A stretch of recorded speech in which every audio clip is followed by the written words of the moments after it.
Hello, everyone. Welcome to my podcast. I am your host, Medusa Asada. I'm here to give fire signs a general reading for this week. Keep in mind, fire signs, this is a general reading, so it may or may not resonate with you. And also, this reading will be timeless. I will be pulling energies from the past, present, and future, so just take it however it resonates, only if it resonates. Fire signs, if you're interested to see what the cards have in store for you this week, then definitely stay tuned. All right, fire signs. So that is Libra, Aries, Sagittarius energy. We're going to start off by pulling the external energies that may be affecting you by ways of people, places, or things, situationships, relationships, partnerships, solorships. And although throughout the reading I may pull a particular zodiac sign, it may represent you, person of interest, timeline, or influence. So do check your houses if you're into that sort of thing. Make sure you read the description of the episode so you know everything you need to know. And disclaimer, I'm just a regular person who loves to pull cards and interpret it to the best of my ability, so don't ever feel obligated to listen to anything I say. Do your own research. You're going to hear some noise in the background. I do apologize. There's a fan blowing directly behind me, so hopefully that doesn't distract you. With everything else being said, let's get started here. Okay, so there's this need here to see things for what it truly is. Okay, there might be some trickster kind of energy here, like an illusion or something like that. It's kind of like a painting, right? It's kind of like a painting, and it's reminding me, it's giving me this feeling I used to have in English class, I think my senior year.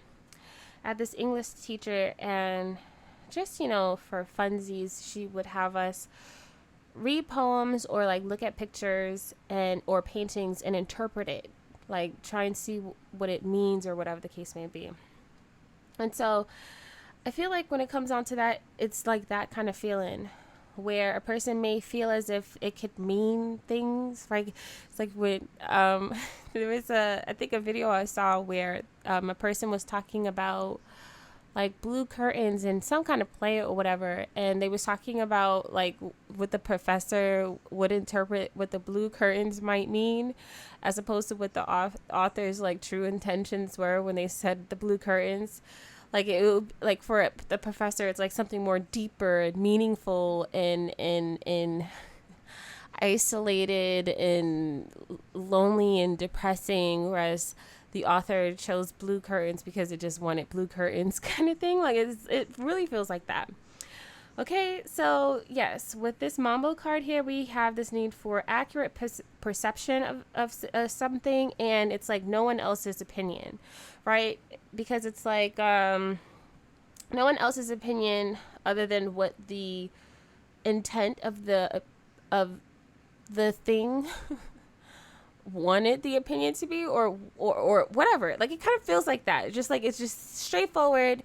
It's not that deep, something like that. Or if it is deep, it's like getting to the source and asking the source is what I'm trying to say here. Okay, so yes. All right, so let's see here. We also have here, okay, the strength card, so the possession card. Okay, so Leo energy.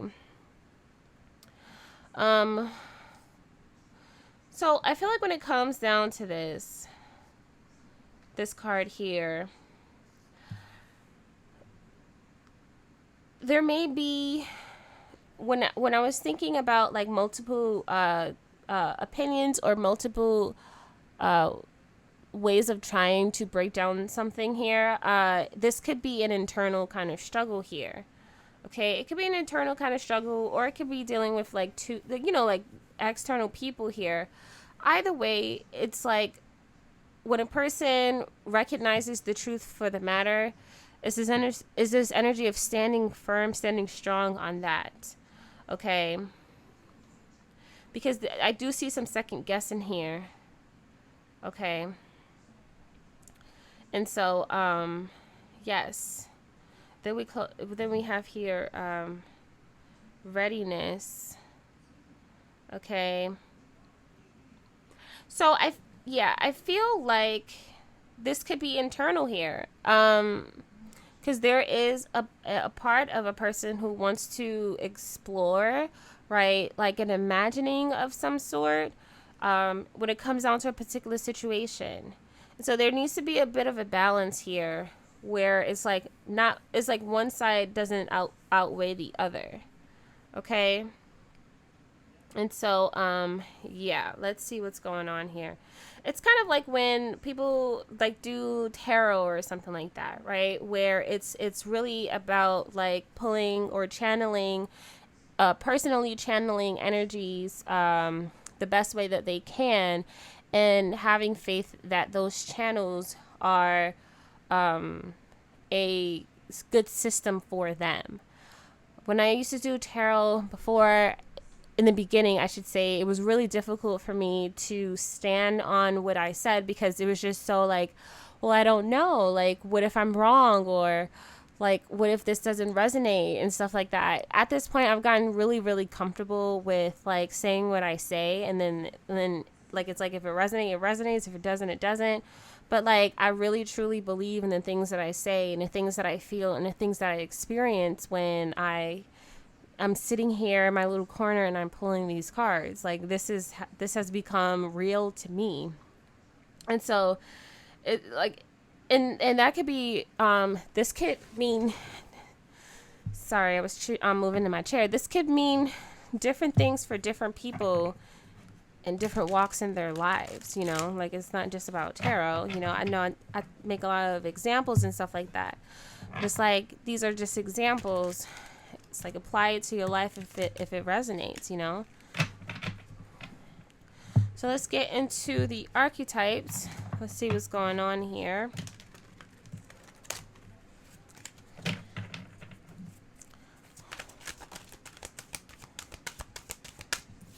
All right, so we have here gossip here in the reverse, shows shadow attributes, thrives on the power of passing on private or secret information, betraying confidence. Okay. This is coming across as like having a conversation about something that a person doesn't have faith in. Okay. I feel like the portraying of confidence is in regards to oneself. This could also be like literal, like gossiping about other people or whatever the case may be. But let's see. Let's get one more here.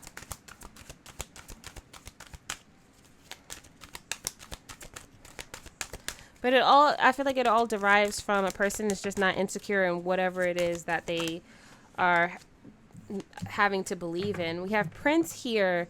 Light attribute, romantic charm, and potential for power. Okay. Immediately when I flipped this card over, it felt like dealing with masculine energy here. I feel like for some, it could be this energy of like kidding oneself into thinking that something is there when it's not, in order to sugarcoat or cover up for like the true feeling, true matters of the situation here. We have the Princess of Swords. All right, so Libra energy. Okay. Ooh, okay. I feel like there is some kind of like, there's like some information here. There's some information here. And it's kind of feels like it's kind of giving me like secret scrolls or something like that, where it's like it's coming across two ways here. Is as like a presentation, okay? It's like, I have this if you want it, but then it's like you have to get through me in order to get it. Now, depending on where a person is in their walk of life, they could be meeting someone who has some information here. And it's like, there's going to have to be some kind of sacrifice here, right? Where it's like not literal bloodshed, hopefully, but it's like, in order for you to get this information, you have to go through me. It feels like that. Okay. And then on the other side is more so along the lines of like a person has like traveled a long ways to retrieve some kind of information of some sort. And so there is a bit of a high and mightiness to them. Okay, let's see here. Let's see what's going on here. It's kind of like when a person seeks higher education and They feel, that confidence is there. Okay. Yeah, it's like when someone goes to some kind of like, takes some kind of like some class or some sort, or they learn something from their professor, and it becomes like their like talking points when dealing with like non-college folk. It's like you wouldn't understand. We have here death energy here, so Scorpio energy. Okay, there goes that sacrifice I was talking about. All right, let's see. So this could be some kind of before and after kind of thing.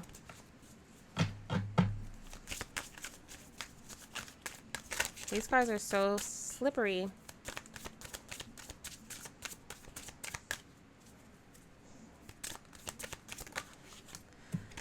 All right, the Fool. All right. So this could be for some being met with a second chance of some sort.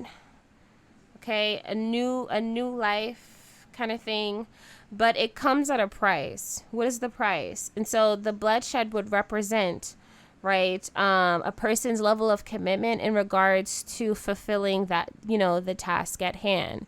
So it's kind of like the never ending story, or those kind of movies where they have to go through some kind of rites of passage, right? Where they have to shed the old aspects of oneself, the old skin, right? Kind of like a reptile or like a snake or something like that, in order to receive the growth that a person actually needs to receive. So what does that mean in like human terms, right? Human activities, right?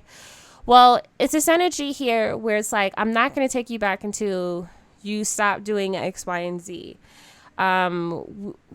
We can't hire you until you do that degree or take this course, or go through an internship program, or whatever the case may be. Like, it's kind of a thing where it's like having to, in order to get something, they need to do something first. They need to learn something first. They need to get rid of something first. They need to transform into something first before they can do whatever it is that they need to do. Okay. In order for a relationship to change, there's this need to have to do something first in order to receive that change or a higher shift in a relationship, right? So it's like, I can't like take us seriously until you start taking yourself seriously. I can't, like, one of the things that I learned for me in my relationship, just in a lot of ways, I had to realize that I needed to be I had to more so change a lot of my ways, because I saw in a lot of ways how people kind of mirrored me, or it was like I was more so, it was like it was my world and everyone was just living in it in that sense. And once I started to communicate properly, truthfully, and honestly, and be more compassionate and nurturing, once I started implementing these traits into my relationships, I started to see how my relationships with my partner, my relationship with my mother changed over time. When I was in the relationship with my partner and I was being petty and full of resentment and just bitter, and more so in regards to self-preservation and all that stuff like that, I saw how he mirrored that in that way. And he started to just think about himself and worry about himself and kind of mirror the behaviors that I displayed. And then once I changed and I started to say, okay, I'm not doing this anymore. And this was a decision I made for myself, right? But it's also something that it's been relayed to me many of times. But I said, you know what, I'm going to do this because at this point I'm hurting myself as well. I started to see how the dynamic in our relationship shifted. In a lot of ways, I am the dominant force within our relationship. And when we are in relationships where there is, now when I say dominant force, it's not that, in a lot of ways I do rule the relationship, but I don't think about it that way. It's kind of like when an emperor or empress rules a kingdom. It's like you're not thinking about it from that standpoint, because the emperor or empress or king or queen is on the same level as the people. Okay, without the people, there is no throne. Okay, and the people need the throne in order to implement order and structure and discipline and laws and all that stuff like that. If not, things would be chaotic, as we know so far. It's kind of like the song on Watch the Throne. I forgot, what is it? I forgot.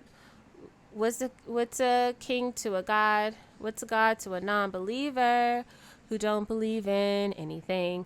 Like, it's like kind of like that kind of structure where it's like these things are just more so like they're just titles, but once that willingness, right, that willingness to believe in a structure or a dynamic of some sort, once it's gone, it literally means nothing. What is a wife to a husband, right? If the husband is out there frolicking in everyone's fields, okay? What's a husband to a wife, or vice versa, okay? Because I got confused there, but you know what I mean, right? And so it's really understanding that there's no real higher up type things. We're all equal, but I will say in my relationships, what gives my relationship power is how much I'm willing to put into it, how much I'm willing to give power to it. And I do understand that in certain times in my relationship, in my lifetime, I've realized that I understand that my relationships meant nothing at times, just simply because I deemed it so. And I had so much anger in my heart that I was able to utilize that to kind of believe in that. Okay? Just like a person can believe that they're in love with someone and they don't even know them. You think about fans and stans, like they love these celebrities, but these celebrities don't even know them, right? Like, how does that happen? And so I feel like when it comes down to this situation, I hope I was able to land the plane there, because, you know, I've been told many a times that, like, I can take off. I just can't land the plane. So it's this energy here, okay, where it's just like, what are you willing to put in? What are you willing to put out, right, in order to obtain whatever it is that you're trying to obtain here? Okay, if this is a relationship that you want to have, what are you willing to do for this relationship? What are you willing to give up in order to maintain and have this relationship? And sometimes it's like, it's a no-brainer, right? But then sometimes it's not. You know, like, I know people who want to be in solid, committed relationships, but then time and time they are met with the opportunity to do that, but they are talking to other people, and so it's hard to let them go, and it's hard to let that lifestyle go, because it's like, what if that doesn't work out? What if someone else is that I'm talking to happens to be the one and they're just not ready yet? So it's like that, right? Same thing with like school and, you know, having to make that leap of faith. And it's just like stepping out on faith here. There's no guarantee I'm going to reach a safe landing. Who knows what's waiting at the bottom for me, or what's waiting on the other side for me. So I understand where, you know, things can kind of like be, but that this death here is like, what are you willing to do? The challenge here is the 5 of Swords. So it kind of feels like, right, it's like betting on your last dollar. It's like, I'm not sure if this is going to pan out. Like, maybe a person has bet their last dollar before and it just didn't work out. And so it's like, now I'm met with this situation again, and it's like, what am I willing to do? Am I willing to try this again? Or maybe they didn't even do it, but they heard stories about it. So like, it really feels like a person is really out of touch when it comes down to what could potentially happen moving forward. And that's the beauty of life in general. If we had all the answers, would we live life the way that we would live life, how we're living now? Right? And it's like, oh, of course, like I would still have fun. It'll just make it easier to have all the answers while I'm doing it. It'll save so much, right? But it's like, but then it's like when you look at a movie and it's like, you know what the movie is about because someone told you what the movie is about. You're not going to be able to enjoy it, right, to its fullest capacity, to your fullest capacity, right? If you go into something already knowing what's going to happen, right?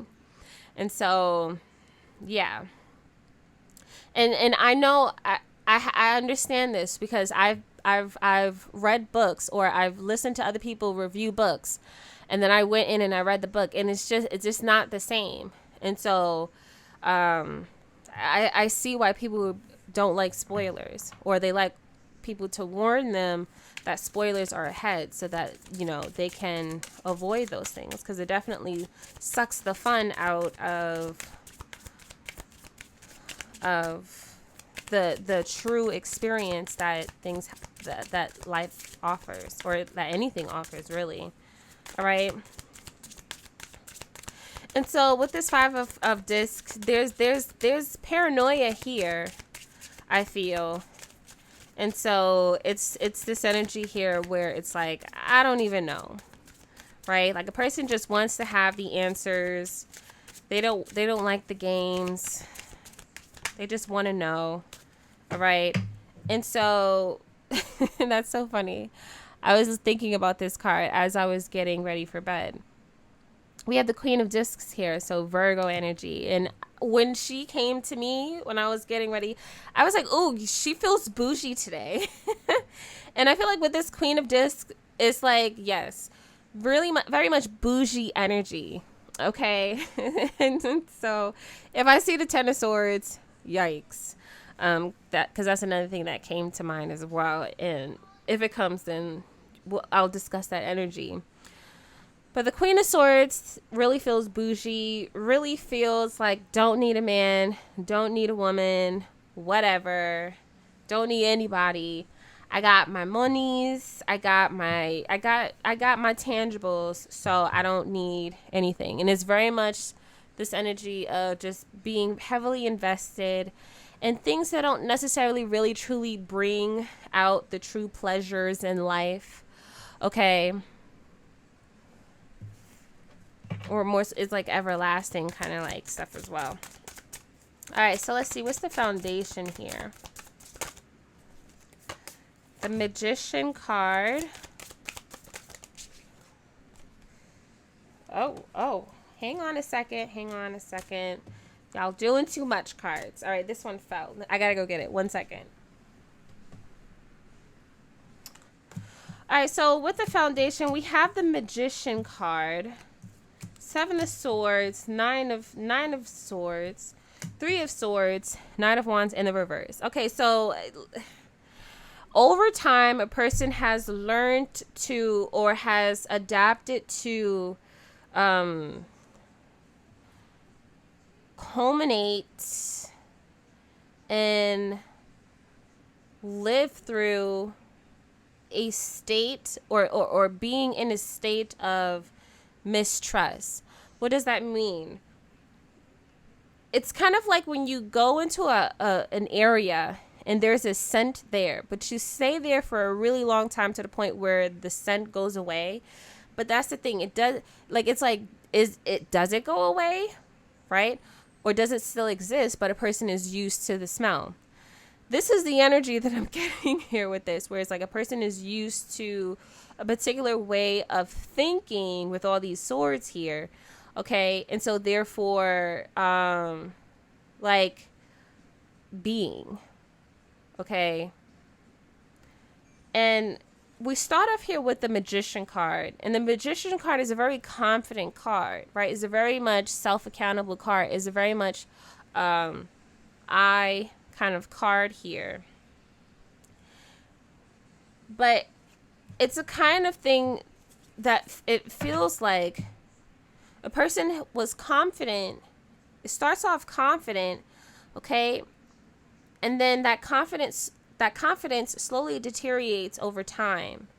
But then a new kind of confidence is developed, but it's still from a lower deteriorating, or still derives, or is still being grown from the root of said low confidence. Okay? So I guess the best example I can give is when a person believes at first that they can do anything that they desire to do, right? And then over time, they hear no's a lot. They hear, you're not the right fit for this. They hear, you're not the person for this. You're not the man for the job. You don't have the look. You don't have the criteria. You don't have the credentials. All these kinds of, so, like over time in life, they hear these kinds of things, right? And then they say to themselves, okay, I'm going to do something where I'm going to go get a degree in whatever kind of field, and then I'm going to do that, and I'm going to dominate that field. So they get a degree in whatever field that they're doing, and then they have their job there, and then they're like dominating that field. Now, they're living their life. They're like, I'm on top. Everything is going well. I feel like a superwoman or a superman or whatever the case may be. Yada, yada, yada. That doesn't mean that they haven't healed. If anything, they found a way to escape that trauma, okay, of not being good enough. And they've created a safe haven, right? But it's like that trauma still exists, and that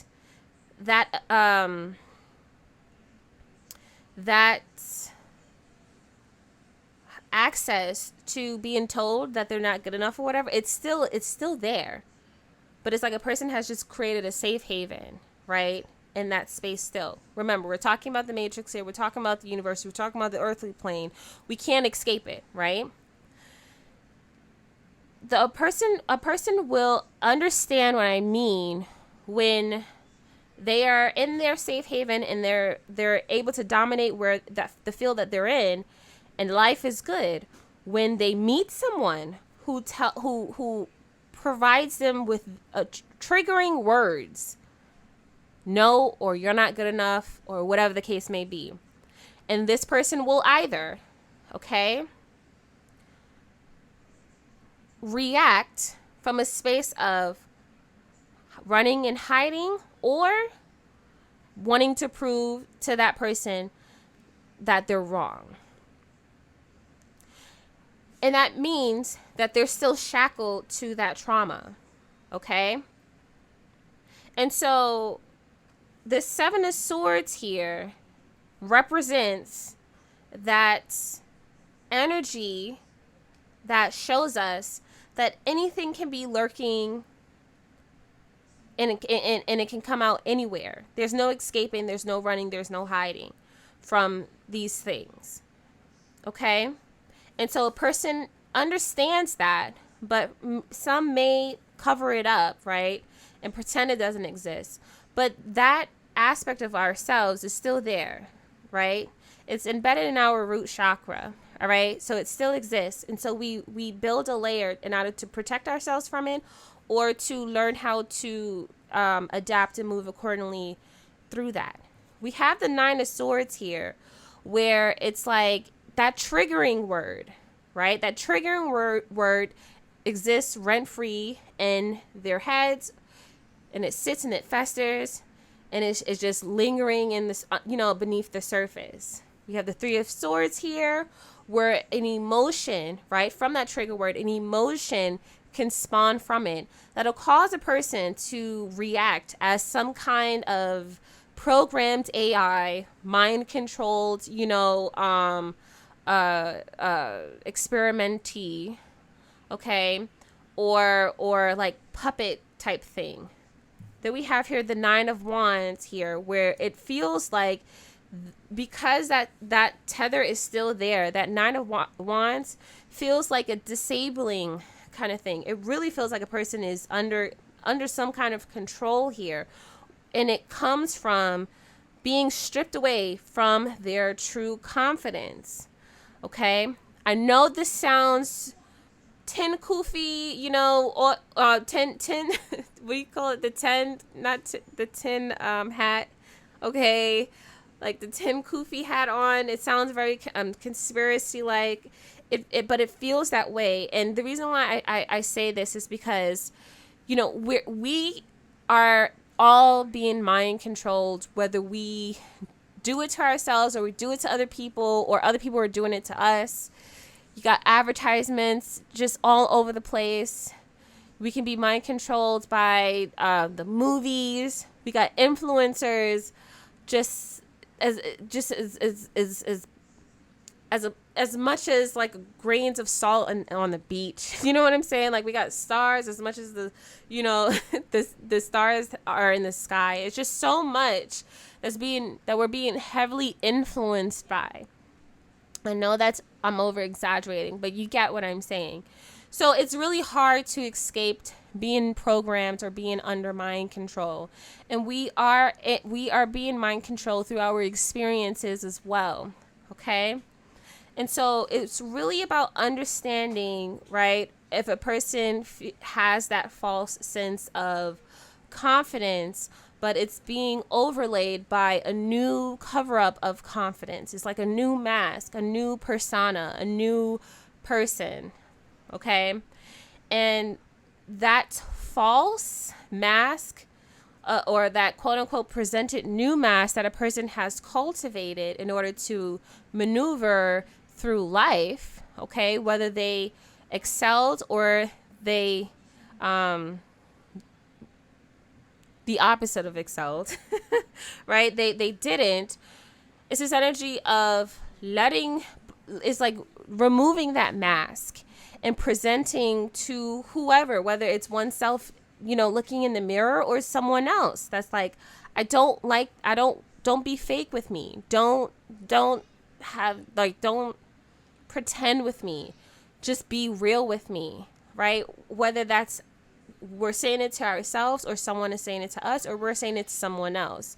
But it really feels like a kind of personality in order to maneuver through life and just cover up all of the heartache and loss and heartbreak and just lack of understanding and insecurities, right, that a person possesses.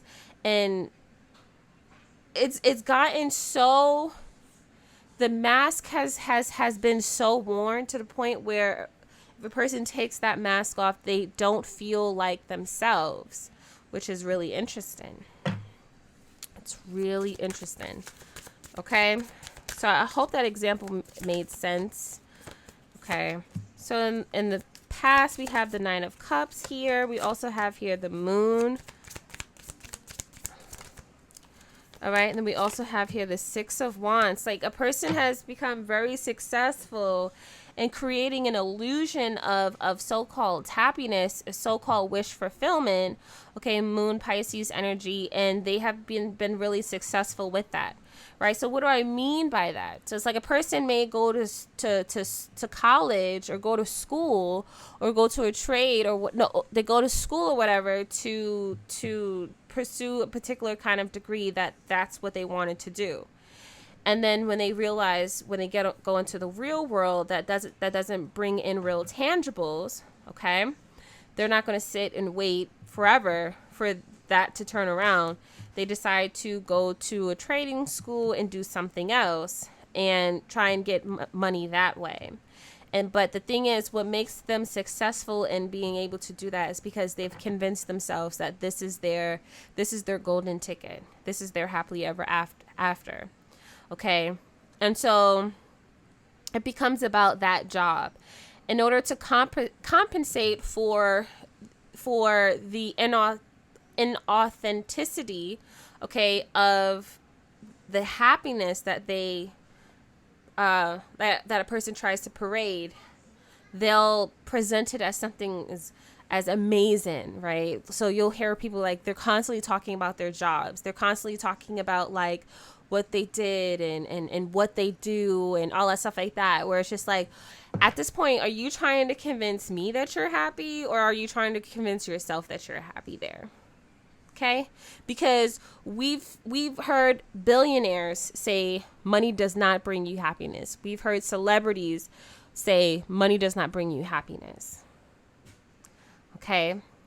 So that's what it's feeling like to me here. Heart space in the upside down.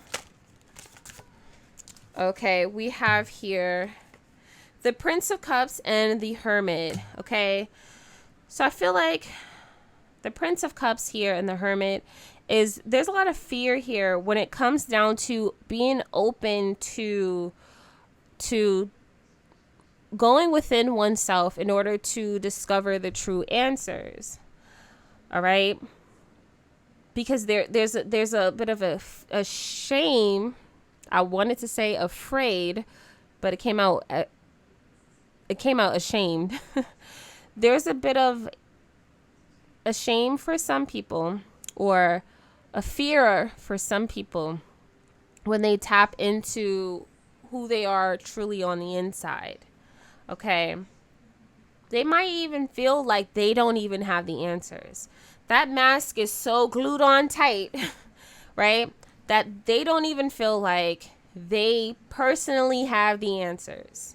Okay, this is like what is that movie, the bodies what is that, Invasion of the Body Snatchers kind of thing? It's like a person has gotten their bodies snatched and now they're living out this life here. Okay, and it's really surface based. It's very much like, I go to work, I get paid, I get this monies, I do this, I do that. It's very much living for the pretend camera.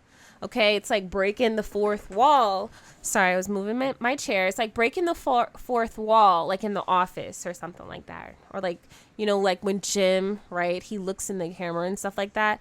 But it's like living for that invisible camera. Okay, it really feels like that. And so what happens when the cameras stop rolling? Okay, what happens when the cameras stop rolling? So this could be a manifestation here where it's like a person doesn't like being by themselves. So they're always looking for something to do. But when somebody says, sit your behind down and go read a book or somewhere, or you know, take a nice bubble bath or something like that, or go clean your room, or go meditate or whatever. It's like, nah, I can't do that. I got to be doing something. Right? It's like, what are you, for what? Like, what are you trying to escape from? Okay. So it feels like that here. Let's see. Heart space in the upright. Oh, wow. There's a lot to unpack here. 10 of Cups in the reverse. The person's not really truly happy, or they may not even know what their happily ever after even is.